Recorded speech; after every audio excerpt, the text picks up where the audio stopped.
Hey there folks, welcome to the latest episode of the Shadowlands Alpha Roundtable here on Warcraft Radio. Today I am joined by Farseer, Soulsobreezy and MrGM to discuss the newest customization options, the UI updates, and just how much has Torghast changed, and is it for the better? Hello everyone and welcome to another episode of the Shadowlands Alpha Roundtable. My name is Kexman from Warcraft Radio and I'm joined by another member of Warcraft Radio, Farseer. But not only that, I'm also joined by MrGM and Soul from Soulsobreezy on YouTube. Thank you very much for joining me and Farseer today. Hey, how's it going? It's good to be here, and yeah, what's up, guys? Good. Yeah, it's not too bad. It's a warm day. It's a warm, sunny day in England, which is strange, very, very odd. But it's also been a bit of an odd day for the alpha in regards to sort of like the latest build that has gone out. Not a massive amount that has been put in the past couple of weeks. We've obviously had a few small changes here and there, but it's not been moving as quickly as it has been previously. So obviously there's been a lot of customization changes, there's been a couple of UI changes. Are you guys surprised at this almost slowing down of the alpha, or were you expecting it to kind of be at this point? I think that the alpha has been coming out in different stages, and surprisingly, it's come out in a different sort of format than previous alphas. Like before, I fondly recall in the Legion alpha, like not all classes were even playable at the very start. I was like, I can't be a paladin at the start. This alpha sucks. Oh my god! But this time around, it just feels so different because, one, we got all the classes available and everything, and two, they're kind of like going back and forth with letting us test these certain systems. It's like, okay, let's start off with the very first starting zone, and no one was really surprised about that. And then all of a sudden, oh, Torghast, boom, let's put this in people's hands, and we're like, oh, okay. Along with Revendreth, which is what we're told is the final leveling zone in Shadowlands. So it's kind of like all over the place. So I'm not too surprised that they're trying to put out as much stuff for a lot of stuff for us to test and everything. But I think right now we're just at a period where, okay, let's kind of slow things down. Let's focus on some reiterating rather than putting stuff out. Yeah, that could be the approach right now. Yeah, it's pretty random. We had like a 2-week cycle, so it was like the first build had Bastion and stuff. Then we had 2 weeks and it was Revendreth. Then it was 2 weeks and it was nothing. And now we've had nothing. So I think Ian said like Oribos is meant to come this week at some point. Yeah. And with Oribos will also be profession stuff. Because the profession trainers are in Oribos, so we have professions. First look at that. I would imagine. How could you know that, Dan? No one's been able to get into Oribos. I don't know, just it's Google. Wizard did it. Yeah, I don't know. Someone told me. He's a bad boy. So, so there's profession trainers in Oribos. I kind of thought because professions are in a bit of a bad state, I guess, when you look at the unlearned stuff on the alpha at the moment, I feel like that was just kind of there, like, okay, we want to get professions going before we do Oribos. Because I'd imagine, like, just plopping spawns in Oribos and then opening it up is not exactly a million, it's not tons of work, is it really? Yeah, it's not exactly going to go well if you do something like that, is it? You're all of a sudden just going to drop this this sort of like really quite almost, I suppose, broken profession system and go play. It's like, well, no, you haven't given us the tools we need. Yeah. It's interesting as well because there's no mining nodes that are... Well, I think there's a few. There's not really tons, though. Especially in Bastion, I never noticed any, unless I just haven't looked recently. But there's not really a ton of that stuff. I think for zones... We did get the new dungeon, though, didn't we, recently? Yeah. Yes. Yeah, you got one new dungeon this just from this last build, too. Mists of Turner Seath, which I've yet to do, actually. I haven't done it yet, so I don't know. Yeah, I haven't touched that either, yeah. Not sure. I'm blind. I'm always blind to like testing dungeons. Like I never test dungeons whenever they're like in there. I always want to be like, okay, let's go in dry and unlubricated. Let's go let's just go in empty with that sort of experience. Creative terms, I love it. I'm full of them. Yeah, all of them. it's one of those. It's kind of one of those weird scenarios, I suppose, where obviously testing on the alpha, it's you know, it's really fun. It's almost a privilege to a certain degree. You know, the fact that they are kind of opening up the alpha to a lot of the content creators. But at the same time, it kind of, when the actual release of the expansion comes out, you're kind of sat there going, I've done this about 18 times already in I think it takes various a different states. I think it takes a certain fortitude to be like, okay, here I am in like this testing phase, this content, and as a content creator, I'm creating stuff, I'm previewing things for people, and then it takes a certain, it takes a certain something to flip that switch and jump in when it goes live with everyone else and be like, wow, okay, I've seen this before, but wow, I'm seeing all this new fancy schmancy stuff, and it's hard to switch things up and still be fascinated and impressed by everything. But I don't know. I guess for me, it's like I take in that sort of energy with everyone else jumping in and asking questions like, "Oh my God, what is this? How do I do this?" and that sort of thing. And so I kind of get lost in that. So for me, I'm able to kind of jump back into it and make it still feel like a fresh experience. Yeah, the one thing for me is when people say, "Oh, this is really difficult," or "This is way too easy," and you kind of go, "You should have seen it the first iteration of it when it was destroying everybody." Case in point, Necrotic Wake, I suppose, the first dungeon, or even one that kind of I think probably really stands out is second boss in Halls of Atonement. Like that version, Yes. that boss is horrible. Yeah. Is this still horrible? I haven't been there for a long time. No, I don't know. I don't want to go back in because not only is the boss horrible, but also Fury Warrior is completely unplayable in Halls of Atonement simply because there's a bug that just stops you using Rampage. You can't use the main ability for Fury, and I don't know why. Wow, That's weird. So that's amazing. It's one of those bugs that comes up and you go, how? How has this happened? I think I think the main thing when it comes to like we say having that fortitude about doing the alpha and then going and doing it again live, I think it's just a matter of just switching perspectives a little. Instead of looking at it new, fresh, and going, "Oh wow, it's so new and fresh," you sort of look at it and go, "Oh wow, I remember doing this when this was like half complete. This sound thing wasn't in, this texture wasn't in, and now it's all put together. Now you get to see it stage by stage getting completed, and then seeing the final product. I suppose that's the difference, rather versus not doing the alpha, just hitting the expansion fresh. So I think it's just a matter of just changing how you look at it, really. Yeah. Oh no, I agree. Yeah. I enjoy it. I like the brokenness. Like you can't predict the alpha bugs. Like there was one that me and Kexman were messing around with. Like when you went on a flight path, you would DC, and when you reconnect, you'd be flying in the air, and you can run across the sky. We didn't do anything bad with it. We just logged off and went, "Wow, that's a bad bug." And we reported the bug, logged And, off, and haven't actually touched the alpha since. No way, shape, or form did we run across the entirety of the alpha from one end to the other. At no point did that happen. I've still got a character in Torghast. No, in the Moor. I still got that character there. No, I will shamelessly brag that I still have a character that I made him climb to the very, very top of Revendreth. So top of the towers, above the gargoyles and everything. Like there's like this little tiny spike, and there is just a warlock, and he was able to use that teleporting ability thing to get to the very top of that needle. And legend has it he's still there to this day. Still there to this day. I mean, it was something we touched upon in the last roundtable. Was obviously that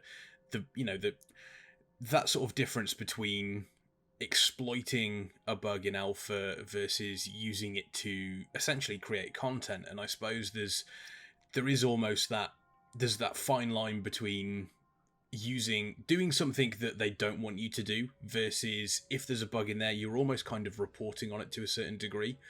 And stuff like that, I think, is the perfect example of that. You're able to get to the top point of the tower, which might not necessarily be something they want you to do, but the fact that you can shows that there are issues that they need to fix. Yeah, I mean, when it comes to testing, like obviously the bug is, the bug is that you DC. And then part of the symptoms of that bug is that, hey, gravity doesn't work the same way anymore. And everything after that is just a bug of a bug. So if I happen to be able to fly wherever, and then I'm wandering around, and all of a sudden I get killed by a mysterious thing, which is something that happened while I was messing around with this, and then I end up in the Barrens because I wasn't close enough to any graveyard, so it defaulted you back to wherever. So here's my level 57 whatever character, and it's like he's in the Barrens. I'm like, uh-oh, that's not really a bug either. That's just kind of entertainment. So if I'm gonna upload that, and I did upload that, it wasn't for the sake of, hey guys, here's some stuff that's never been seen before. It's more like, here's some stupid shenanigans that you're never going to see, but it's just dumb, and here you go. So you didn't upload it with the title Blizz broke Shadowlands WTF or anything like that? I forgot what title I put in. something top of Revenge Wrath. I don't know what. Yeah, you gotta play that. You gotta play YouTube, man. You gotta play YouTube. You've got to do it. Titles, them hot spicy titles. I'm still new to this, so like I don't know what I'm doing. I don't know titles. Just put in loads of exclamation marks and you're sorted. You're fine. Lots of capital letters. Capital letters. Questions. Yep. Yeah. Red arrows. Gotta have the red arrows. Yes. And the red arrow. Yes. Yeah. If you do that, you're guaranteed to get 1 million subscribers. I've heard that's actually what happens. Okay. So I've heard. Yeah. Why haven't we done that yet? Well, it's. I think speaking of sort of like changes to alpha bugs, one of the big changes that we've seen recently is Torghast has kind of been turned on its head slightly. Originally, Torghast, you zoned in, there was a single room, you had 3 difficulties to choose from, and you also had questing areas to choose from.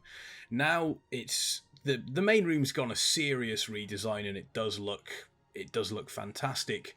The actual content inside, though, has caused a little bit of a stir in the community in regards to how it's presented. I know Preach did a video on Torghast and the changes, and it was a very, very good video. Very, very good, looking at the changes there and how they can potentially affect Shadowlands moving forward. What I want to know is, how do you feel about the Torghast changes? Is it something they need to take a look at, or do you feel as though this is just another step in the testing process? Go ahead, Dan. Go on, Dan. Pressure. You mean like the torment stuff, right? Is that what you're Yeah, like the torment stuff, the way that the levels work.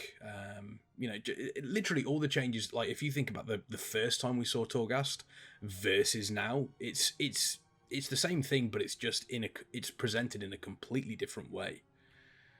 Yeah, I mean, they said when they first put it out that it was like super early alpha. I mean, it was in like a bare bones state essentially, and they kind of probably had plans for all this stuff. Maybe, yeah, probably the torments as well. There was some like really minor changes I thought was pretty decent. Like you have to kill the empowered dude to get through to the next level before you just like run past him, and that was it. I haven't done a ton of it since it's changed. I kind of did a little bit on a hunter, and it was like super easy, and I was wondering what on earth was going on. And then it DC'd me and kicked me out, and then when I went back in, there was like a little thing to go back to where I was. Yeah, the little DC protection is quite neat, actually. Yeah, so I had like a little thing to go back to the floor I was on, obviously without the anima powers, because obviously, I don't know. Maybe it didn't record that. But yeah, the torment thing, I think Bellylar made a video, and then it kind of kicked off a little bit on Twitter with Preach and Bell, and it all kind of got out of proportion. But I think people got to understand alpha is alpha, stuff changes, feedback's being given and whatnot. Like, I think in a year's time when we're actually doing Torghast, it's going to be so different to even what it's like now. Yeah, I really do think so. I agree with that. And with the statement as well of alpha be alpha. Like we said it from the very start whenever I think most people said it when they started making videos. This is alpha. It's probably like 99% sure that this is going to change before live. Do not look at this and go, this is the game. So I think people, now that we're getting into it, I think people are slowly somehow for some reason forgetting that, and it's like no, it's still alpha, calm down. Things will still change, but they're putting a lot of work and a lot of effort into Torghast. Like this is definitely going to be sitting at the core of this expansion, so it needs to be good, because this is the make or break for Shadowlands, right? If they get this wrong, then Shadowlands is going to be a little bit shaky, shall we say, but hopefully, fingers crossed.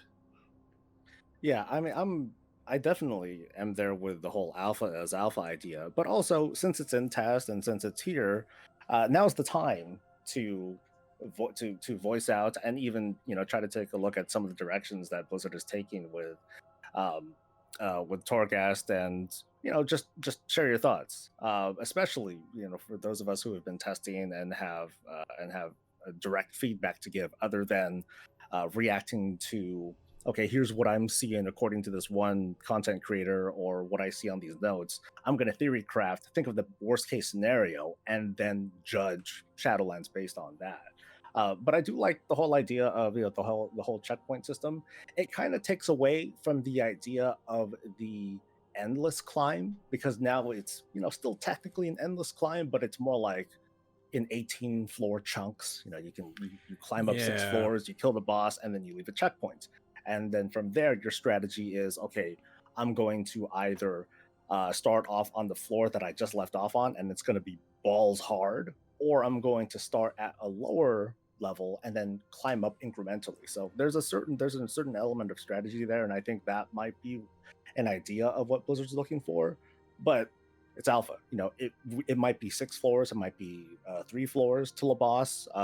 It could go a huge number of directions, an infinite number of directions. So, uh, it's hard to really say much of anything other than to just kind of give our little reactions to what we're seeing now, and see how Blizzard steers their development from there. Well, I think I mean, you touched upon sort of like the video that Bellula did and Preach, and the sort of conversation that they had on Twitter and everything like that. I suppose it kind of then, I think the one thing to remember is it seems as though people are kind of almost arguing over how a piece of a puzzle fits in when they've only got 25% of the pieces. It's, again, it's not finalized. I think the one idea I'm seeing coming up constantly is to have 2 separate Torghasts, and it came up in the interview. I think it was I think it was Preacher's Morgan interview. Day? Could have been Morgan Day. Could have been. Yeah. Preacher was interviewing Morgan Day. And where they mentioned about doing a second Torghast that was solely focused on cosmetics, things like that wouldn't have an entry requirement. I'm happy with the idea of having something that increases your power level, so something that gives you the legendary components, something that may potentially give you loot going forward, to have some form of entry fee to it, and for it to be slightly more difficult than if they do have a secondary thing. Whether or not, I don't know whether they should go down the route of either punishing people for being too slow rather than rewarding people for being quick. I'd rather see something like that than what we have with Torment. If you want to punish someone for being slow, fine. The other option is, if someone completes it in X amount of time, they will then get extra rewards alongside that. That to me seems like a much better system for Torghast. I'm a little skeptic of the. I'll try to be quick then. I'm a little skeptic of the positive reinforcement, only because it kind of gives that Mythic Plus feel. Because then it's like, okay, now I need to make time. Otherwise, I'm not going to 3-chest, and if I don't 3-chest, I'm going to feel bad. So I'll stop there. Go ahead. I did have something to add. I can't remember what it was. I ruined you. So The 3-chest took him completely off guard. Yeah, I guess something of that. Yeah, something like that. Let's just pretend I said that too. I totally agree with you. Gosh, you have the best ideas. Dude. Big brain. Funnily enough, though, Soul, you actually almost said word for word something I said the other day when speaking with Kex and the station creator Atlas. I said about if as Kexman says, not punished for being slow, but rewarded for being fast. It's like, if it is there and you can do it fast, that then becomes the norm. Like, people will try and get the 3-chest if they can, because that's then becomes the norm. It's sort of like when they put the carrot on a stick and go, well, you don't have to go for it, but people are, because it's there. So then it becomes the norm, right? Is that necessarily a bad thing, though? Well, the thing is, as I said, a lot of people don't want a timer in Torghast. Like it's an artificial timer, whether it's whether you look at it or not. But I I don't want it there. Like, if you want a timer, people have said, as Preacher said in his video as well, that you have mythic pluses for that, right? If you want to do racing, you have mythic pluses. In BFA, you had islands which you were racing against a timer. So like you have timers like all the time when it comes to World of Warcraft. Raid boss enrages, mythic plus timers. There's so many. So give Torghast, as a piece of content that doesn't have a timer on it, and just let people do it as freely as they want to do it. Like, if they want to take longer doing it, or if it does take longer doing it, then let them do it.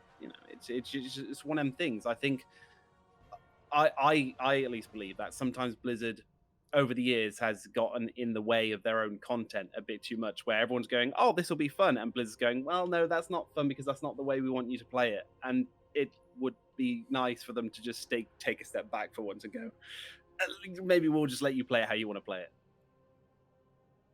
Yeah, I agree. Yeah, it's stressful, isn't it, having a timer as well? You're like, oh, this is just not fun. Exactly. You right now, you get to another floor, and you just like, you get to the next floor, you're like, oh, that last floor was stressful, right? Let me just go get a drink and whatever, and then I'll come back and I'll carry on this floor. Now you're like, I can't stop, I've got to keep going because I've got a timer. Like, you don't want that. I don't want that. Yeah, I'm of mixed minds about it, because I absolutely hate doing Mythic Plus. I do like maybe one dungeon per season, and then I just get sick of it because I just can't stand it. So I think I've written off Mythic Plus as simply a mode that I don't like doing. But at the same time, when it comes to Horrific Visions in 8.3, I was a total slut. I was doing it with every single class, doing dozens and dozens of runs, and people are like, "Dude, you're freaking insane! What are you thinking?" But I had so much fun with it, and I look back and yeah, I would definitely do it again. So I see Torghast, and I'm, like I said, I'm of mixed minds. I'm like, okay, well, I want to be able to explore the way that I like, but I do like kind of having that element of not exactly the urgency that torments give as they are. Like right now, I think torments suck. I think that mechanically they don't do the right things, except for the one that damages you, because that doesn't it doesn't exactly stack the same way that like the debuff that decreases your damage done every minute. In this case, it's just like, oh, you just get hit by fire every couple of seconds, and maybe you can negate it because you're a healer or because you got some cool anima powers. So I'm cool with something like that. But if Blizzard didn't want to do torment, then they would need to have a better reason to have torments other than, oh, we're trying to curb like this little tiny subset of players. I would say, just like what you were saying, what you were saying earlier, Kex, just have a separate Torghast, a separate Torghast that's designed for the competitive-minded person. Have a certain reward structure, as well as a move along kind of mechanic like torment to get those competitive players going. Otherwise, those competitive players who are accustomed to the, hey, let's wait for cooldowns, let's wait for bloodlust and pots and all that stuff, it'll discourage that behavior. But as for everyone else, let's try to leave them alone, I think. Yeah, that seems to do it best. I'm just going to it'd be like a fun mode, wouldn't it? It'd be like a, fun run, no limits, no nothing. Then there's like competitive mode. Like, you could even make torments like an affix. You'd be like, yeah, I'm going to do this one with the one that does the fire and the one that does less damage and stuff, and then just kind of stack them up. Kind of like Moss, I guess. Yeah, because Torghast is supposed to be similar to a rogue-like experience. And a big part of that is to, one, you master the run. Once you master this rogue-like dungeon, then you can add things to it to make it harder for yourself, but you get some rewards, similar to adding masks. That's something that people in WoW will be familiar with. But like with roguelikes, you just toggle something, increase difficulty, lower your maximum life, lower the rewards, lower the effectiveness of rewards. There's all sorts of knobs that the player in those kinds of games have access to. So why not have that sort of thing be an optional deal?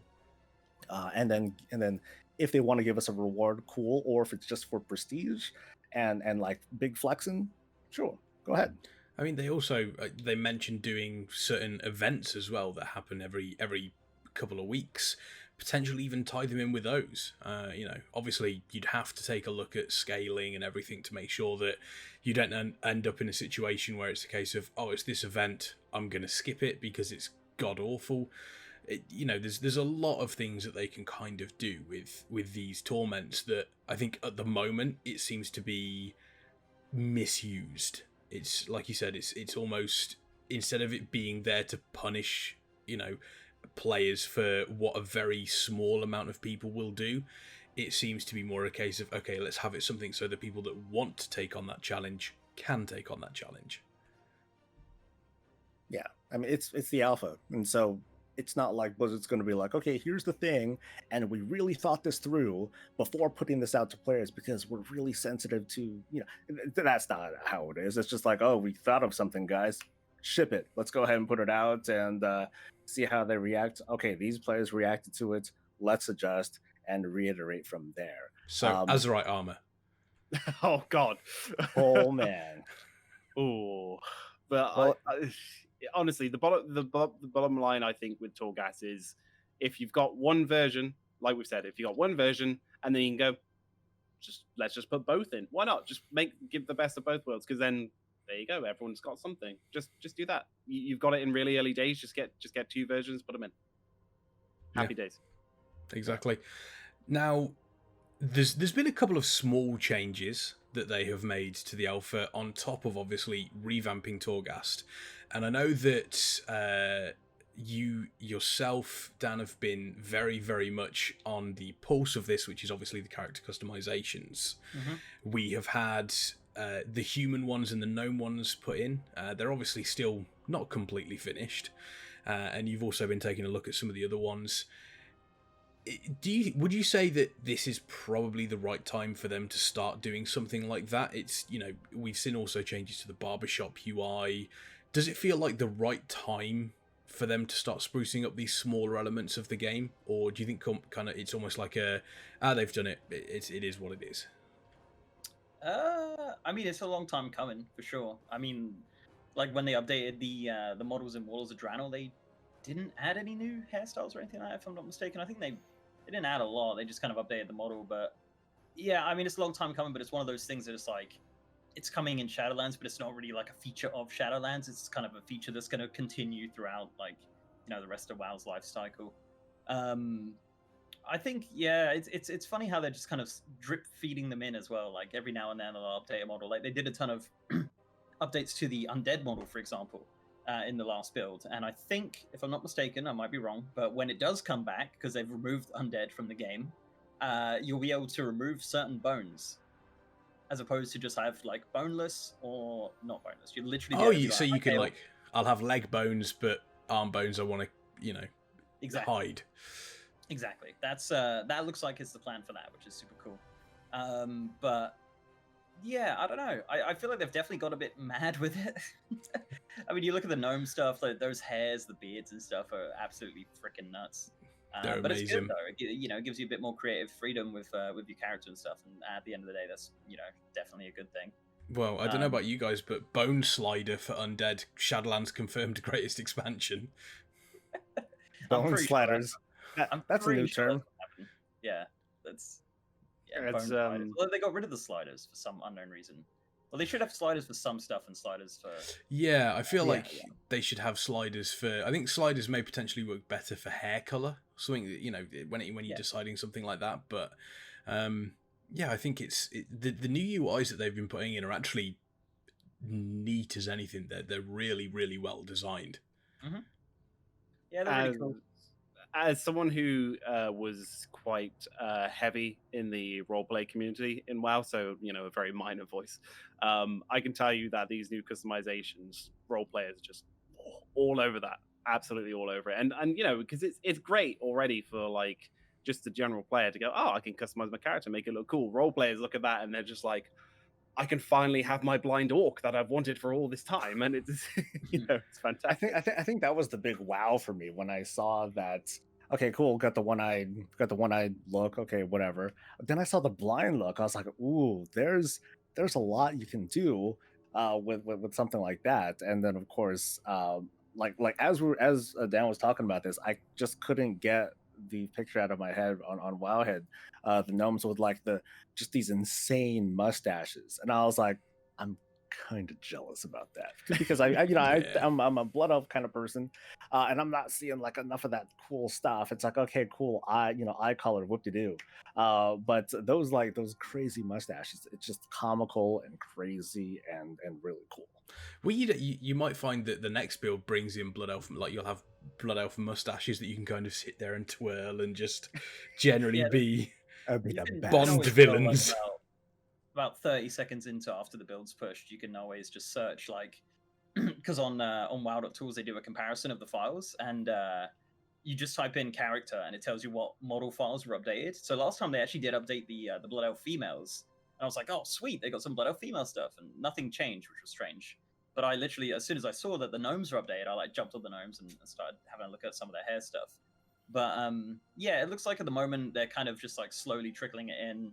Every build they're bringing in something new, so a different race. It looks like. So I mean, humans are obviously first. Humans, they got the stuff in the game files, and then I think they've implemented most of it now into actual customization. You can actually go into the game and do it. Yeah, I think they have. There's a couple of, so I think pretty much everything is there. The only bits that I noticed were a bit off were with the human males, when you've got facial hair, if you change the face slider, the facial hair doesn't move. So if you go for like the fuller face, it kind of clips into the facial hair, which Yeah. seems to be a little bit of a slight issue. But apart from, and the weirdest one I think was human males, or any of them actually. If when you're on the customization menu, if you then click, I think it's eye color, the actual menu goes down into the finish button, and you can't quite click on the last couple of couple of options. But apart from that, it's been implemented really, really well. We've even got, human females having tracer hair, which is always fun to see stuff like that. Yeah, it is cool. It is cool to see like the little references as well. Like I think with the undeads, like a lot of their hair references are like heavy metal singers and stuff like that, and like kind of gothic people, which is really cool. And obviously the humans had the the Geralt hairstyle, which also has, I think there's yellow eyes as well, if I'm not mistaken. But I think there is, yeah. Yeah. So there's a lot of cool stuff, and I feel like, because I think I had a comment today. It was just like, oh, is that all there is for the human? That doesn't seem like a lot, but I mean, there's face shapes. Yeah. Did you create a character before this? Was that? I feel like there seems like a lot. I mean, you never know. They could just throw in some more. And Yeah. it's a system where they can just, over time be like, oh yeah, we're gonna think up this new hairstyle or whatever, then just throw it in there. And they said they're gonna do allied races as well, which is kind of exciting at some point. That'll be fun to see. I think allied races will be one of those things that we may see. I don't know whether, depending on how it works development cycle, I mean, they've said that the lockdown hasn't affected them in the development cycle at all. How true that is, I'm not sure. I don't think they'd necessarily say it without any sort of like backing up for it. But, I wouldn't mind if it meant that they could kind of get other things finished first. I'd be happy for allied race customization extras to come in after the fact in like a 1.5 or something like that. But we'll kind of have to wait and see for something along those lines. I think one thing I do want to know is there anything in regards to UIs such as Barber Shop or character customization that we necessarily haven't seen updated yet that you do want to see updated? Yeah, we're gonna get a new character select screen. Yes, I do remember hearing about that. Yeah, that seems they'd be tweaking around with that. It's funny with the character create screen, they were tweaking around some stuff, and it kind of every time we had a build, like a lot of the day mining community, but that was like the first port of call to have a look at to see if they've implemented it. So character select screen is coming, I believe. I don't know when. They updated the LUA last build a little bit, but they haven't done a ton. I mean, they could just be tweaking it to make it look better, but it throws up some WoW errors when doing stuff, which kind of means they are phasing it out of the build, and they're just gonna like do the old flip the switch. But I'm curious to see what it look like. I wonder if it'll be that kind of super clean design that we've seen with the create screen. I would imagine it's going to go with a similar sort of look, which would be cool, like more background and more kind of focus on the character as opposed to like random borders and shit like that we've seen. I'm pretty sure, based on like how different the new character creation screen looks. Yeah, just like what you're saying, I do fully expect that the selection screen UI is going to have that similar feel to it. I would love to see something like, you could see like your character like up in the center, but in the background might be like a number of your alts or something like that. I think that'd be kind of neat. Just partying in the back. I tell you Yeah. what, if that's the case, I wouldn't want to see what Mephisto's character creation screen would be like. Just 42 warriors all behind him. Just this hall of warriors. Oh, there we go. There's the mic stand. Yeah, I think I'd like to see an update. And I know it's, it might be a little bit, I don't know whether it would be needed, but an actual updated character screen when you're sort of like in the game, so when you bring up to see what items you've got on. I know that they've touched it up slightly in various different expansions, but a new coat of paint to that I think would kind of to go along maybe with the character creation screen sort of style, I think would be quite neat to see. Yeah, I think LVI do stuff like that, don't they? They do like a really cool looking thing with the background and stuff, and the coloration is super clean and nice. I wouldn't mind, more inspiration like that. I mean, we're seeing, it's only really minor, but we saw obviously the countdown come into the game as default. So I'm curious whether or not they are thinking about like, oh yeah, these add-ons are like super great. Be interesting to like throw them in there, as default kind of thing. Yeah. Kind of like the quest arrow as well, I guess. I think that's got some more work done to it as well. That needs some more work done to it. Sorry. I think they're going to do waypoints, and an arrow, but we'll see. I mean, we've had the waypoints in, so which I mean, like actually like mapping out your journey. Like, oh, okay. Maybe Yeah, I mean they have like done like minor things with the UI, like the character sheet that's been updated, where like some of those stats have been cleaned up, and now how it cleanly displays your item level. And of course, some people didn't like that, and so they would use add-ons to bring all those numbers back. And then they did update the bottom bar UI. They cleaned that up a little bit. As for like an actual like revamp of like the full look, I don't know. I like WoW has a certain kind of flavor and feel to it, just like how it has a particular art style that some people would say, no man, I want it to look photorealistic or something like that. But Blizzard, very obviously has their intentions to have WoW to have a certain feel to it. So I don't think I mind that things remain the way they are for those people who want to retain that look. For everyone else, there's an absolutely mammoth add-on community to facilitate that and tailor the look however the user wants it to be. Oh, massively.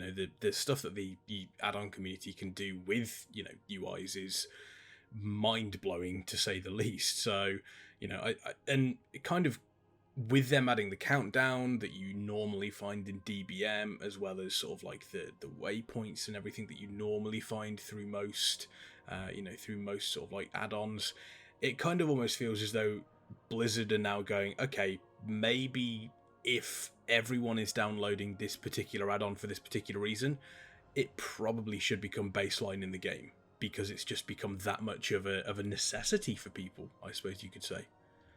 Yeah, true.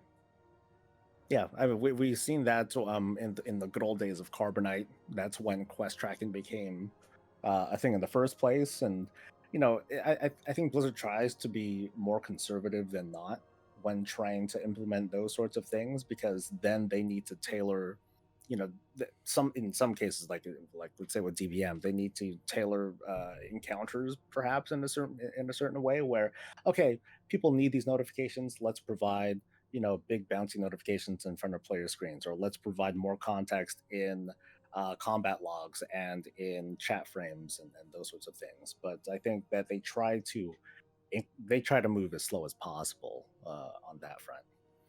Yeah, it feels almost they don't kind of want to add something for the sake of adding it. They do take a look to see, is this something that would help, or is this just something that people are kind of using because it's there? I mean, it took them, like you said, they're kind of slow to change stuff like that. Atlas loot has been in the game for the longest time, and then all of a sudden, with the Dungeon Journal, we got the addition of loot. You could find exactly what was on a boss, but that took like 6 expansions for them to add. So, I think they are being very, very particular about what they take. And, you know, with DBM, with waypoints, you know, that sort of countdown stuff, it's, you know, we're going to slowly but surely start to see more of that, I think, added in various, whether it's added in a patch or whether it's added in an expansion. It feels as though it's about time for Blizzard to start doing stuff like that to help streamline the game potentially. I think a big part of what they're doing already is just allowing or just having, you know, certain part of their dev team be focused on supporting add-on creators and letting them you know, letting them have at it. And you know, like we've been talking about, it's a huge community of people that are trying to make things, to either make things easier or to make things look cooler or to just make things fun. And it's that part has been, you know, that side of the community has been absolutely amazing. And you know, I think if Blizzard were to try to be like, oh, let's just kind of do everything on our own, let's control that, I think that's you know, that potentially takes some of that liberty away from add-on creators, and I think I'd rather let them have that sort of freedom to explore. That way, it's kind of like having the community communicate to Blizzard, hey, this is what we like, this is how we're responding to the things that you give us, and then Blizzard would respond from there, rather than trying to be proactive. And yeah, it does. You know, I think the one thing we've seen, you know, the one thing we've seen, I suppose, Shadowlands massively, and kind of learning a little bit, I suppose, from BFA is, I think they're now starting to realize, okay, you know, we kind of potentially may have took a step away from the community. I think now they're kind of realizing we now need to take a step back towards them. You know, I think we're seeing it a lot with the interviews, the Shadowland Alpha interviews. You know, the fact that now we have unprecedented coverage of the Alpha build. You know, from people like Wowhead, people like Dan, who have the tools to go in and see various different things before they're necessarily implemented into the game, and instead of kind of almost shying away from that, they're almost embracing it to a degree, because it gives them even more feedback at an even earlier stage. Even if it's something that isn't, you know, fully understood yet, at least they have a, you know, a gut wrench reaction to whether it's good or not. Yeah, I think they need to be careful, because they seem to have this really bad habit of doing something good and then doing something bad. Where you, for example, you had Warlords of Draenor, which didn't come across as great in the end, and then they came back with Legion, like, wow, we really need to do good with Legion. So then they put, obviously, like, it was showing that they put 100% into Legion, because they're like, we need to make this work, and then they did. And then they went to BFA, and then they had like a really bad feedback session with the Azerite gear, and now they've gone to Shadowlands and go, okay, we need to make this work. So they keep going back and forth. They need to get a bit of consistency of, that works, let's do that again for the next one, and again for the next. Like, just do it. If it works, stop. Why would you stop doing it? Just keep going with that. If it ain't broke, don't fix it. Yeah, for sure. I mean, I felt with BFA, they were constantly on the back foot. Like, they would put something in and people would hate it, so they would change it. Like, every single time. It would take like a build for them to fix it. Like, they didn't add it was like an island expedition vendor or something for the mounts and stuff. They didn't add that till like 8.3 or something. Like, and it was always a case of people would hate it. Blizzard would add something in the next patch, and immediately people would go, why did you not have this in from the beginning? It would have been amazing. Like, every time that happened. I mean, it's still happening. It's it's still happening, like with the corruption stuff. Like, the corruption vendors. It might be like a symptom of like how games are developed these days, because most games that come out is just like, I will release it in some sort of bare form, then we'll fix it later. And that seems to be kind of like, you know, becoming more of a standard, and I don't like that. Like, most of it is sort of like through early access, but it's leaking into like more AAA games and stuff. So I don't want to see Blizzard do that, where they're like, we'll release it in bare bones and we'll fix it in a later patch, because that's not good. I wouldn't want that to be the case.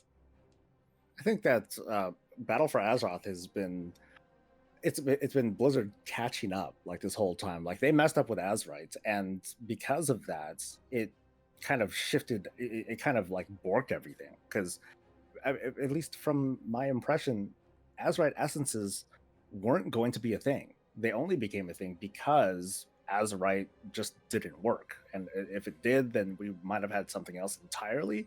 But instead, Blizzard has just been kind of playing catch up. And so all this stuff with Azerite and corruption, all that stuff, it could have been much better refined from the get go. So it's easy for I know it's easy for like you and me to react and be like, okay, obviously Blizzard, you should have done it this way instead. It's logical. It totally makes sense. But over there on their side, maybe everything's on fire, and they're like, okay, let's just pump things out. Hurry, hurry, hurry. And it ends up coming out messy, and it's still their fault. But I can at least understand that it's probably because of that first big misstep with Azerite gear that they've been falling ever since, and just trying to maintain their footing as best as they can. Yeah, it's not been a deliberate act of them to just kind of go, sod it, and they just put out something as and when, and then go back to fix it. It's almost like, like you said, they've been playing catch up. It's when you're walking along, you trip over something, and you try and get your feet underneath you, and you just end up making it worse.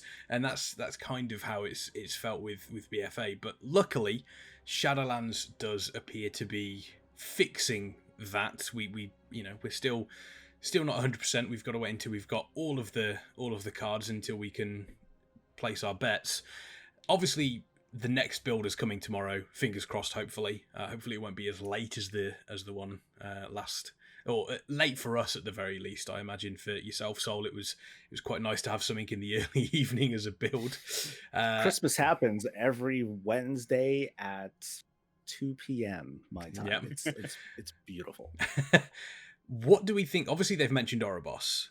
Do you think there's a chance we could get an extra zone alongside that? Almost no. Because we've seen assets, we've seen anima powers, we've seen covenant updates, and obviously, somehow, some way, just do a quick search on Google and you can see little previews of other zones. So they're kind of there, but they're kind of not. We don't know anything else. We don't know like how's the questing look, or is that all put together?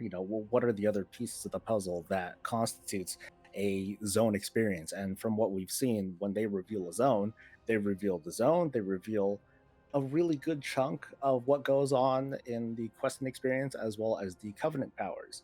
Now, it's really cool that Blizzard let us play with these covenant powers on a rotating basis in Torghast, how they just rotate every day. So I'm really glad about that. But as for what to expect this week, they're probably going to say, well, we're technically releasing a zone. We got Ouroboros. And so it might be another 2 weeks until the next zone is revealed. But in the meantime, I would expect before that next zone after Ouroboros is released, I expect all the classes to be available in Torghast, because that's going to be such a big element of endgame gameplay. Now, of course, it's not the only thing. We still have raids and dungeons and Mythic Plus and all the other content that's all the other old content that we could always go back to. Yeah, that's my take on the order of things at the moment. Seems about right. I'd say so. Yeah, Ouroboros, profession changes potentially, or early profession changes.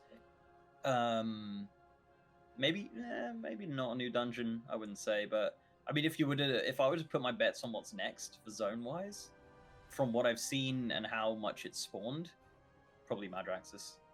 Yeah, that was the one thing I was going to say. If there is going to be a zone, it's going to be Maldraxxus. I would third that as well. I think it'll just be Ouroboros and Professions this time around. And I would even go as far to say that all zones won't be fully, like every single zone, so that's Ardemold and the Moor as well. I don't think they'd be fully available until maybe the very end of Alpha, maybe just going into Beta, and then they're all fully available. I would even push that. I mean, I wouldn't put like a high bet on it, but I'll put a small bet.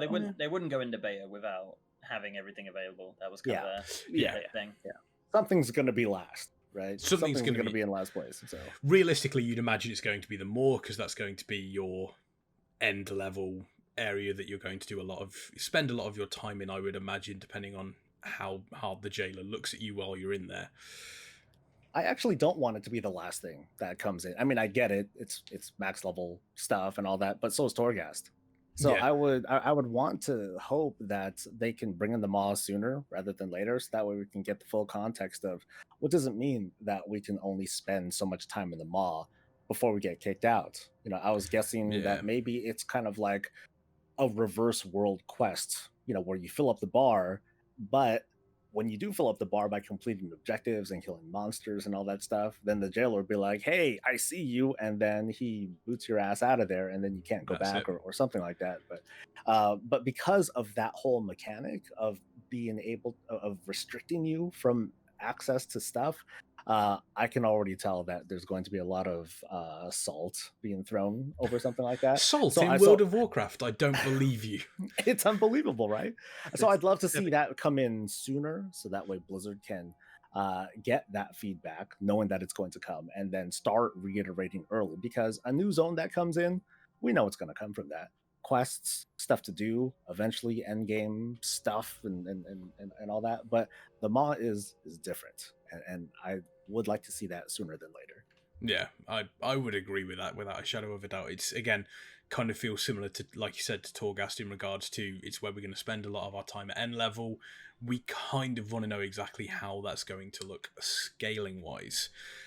Well, we have come to the end of today's Shadowland Roundtable. Once again, obviously, thank you for joining me, gentlemen. If you'd like to give yourselves a little plug as well, exactly where can all of the beautiful viewers find you? Dan can go first because he's cool. Twitter, Twitch, YouTube, Facebook, OnlyFans, Patreon. No. His OnlyFans just- is fire, by the way. I'm typing in the OnlyFans one right now. So what is it? Just onlydans.com. Yeah, But only no, Dan's. it's just search Mr. GM or Mr. GM YT, depending on what website. Mr. GM on Twitch, Mr. GM on.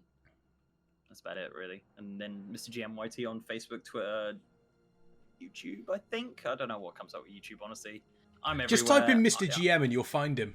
Yeah, He's I'll the one and only more Mr. than GM. likely turn up. Or random rappers also turn up, but that's not me. Or is it? Just everyone's got a alter ego, right? Exactly. You know. You could probably Google me, Soulsobreezy, but then pretty much Twitch, YouTube, the other things / Soulsobreezy. It's a pretty unique tag, so you'll have pretty good luck finding me if you're looking for me. And of course, from myself and Farseer, you can hear us every Friday at 7 p.m. BST on twitch.tv/Warcraft Radio for You Think You Do, But You Don't, where we take quite a harsh look at the World of Warcraft as we know it, alongside our Scottish compatriot Dunkirk. But for today, that has been a good wrap for the show.